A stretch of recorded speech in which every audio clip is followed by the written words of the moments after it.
বন্ধুরা আদম চলে এসেছি তেতুতলায়। একটা পার্কে দেখুন কত বড় তেঁতুল গাছ। তেতুতলা নিচে আছে অনেক দর্শক। এখানে নতুন এক আদব ঘোষণা করছে, সেটা আছে আপনারা একটু জানতে পারবেন। আগে পরিচিত হই। তোমার নাম কি? ও, তোমরা কি করো? ও আচ্ছা আচ্ছা, তোমরা কি পারো? আর তাই কিভাবে বাদাম? তাই একটু বাদায় দেখাও।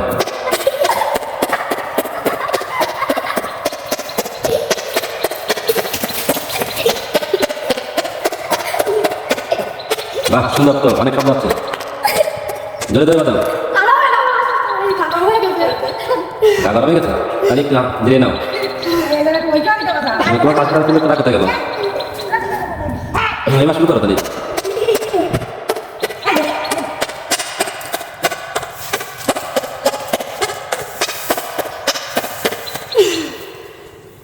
কষ্ট হয়ে গেছে?